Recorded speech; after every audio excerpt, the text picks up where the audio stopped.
First up, Tier 1, the Ultra Budget Zone.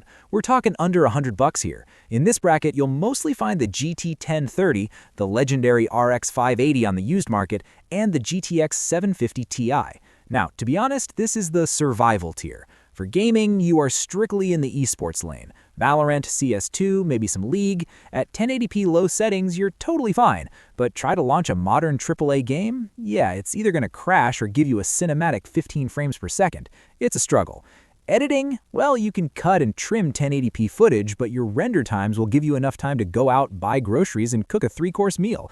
And 3D rendering? Just don't. Blender will look at that limited VRAM and just say, huh? If you're stuck in this tier, hunt for an RX 580 8GB variant. It absolutely bullies the 1030. The big brand advice: please, for the love of tech, do not pair these with a Ryzen 7000 or a 14th Gen i5. That's like putting wooden wheels on a Tesla. It's a placeholder, guys. Use it until you save some bucks for a 3060. Tier 2, the entry 1080p level.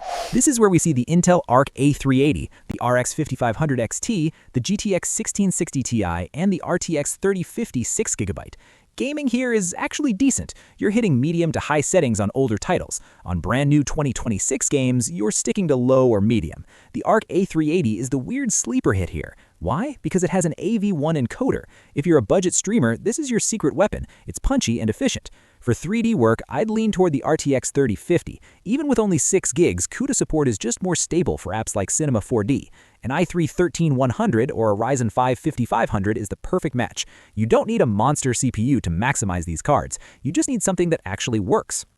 Alright, now we're in the 1080p sweet spot. Tier 3. This is where the Intel Arc B580, the RX 7600, and the RTX 5060 live. This is the no-compromise 1080p experience. You want ultra settings at 60 FPS? Done. You want 144Hz in esports? Easy. For the editors out there, you can actually handle a 4K timeline now, as long as you use proxies. The RTX 5060 has the latest NVENC encoders, making your exports feel like they're on steroids. But wait, the RTX 3060 12GB is still here, and in 2026, it is still the budget king for 3D rendering. Why? 12 gigs of VRAM. In Blender, VRAM is king, and the 3060 is the king of the peasants.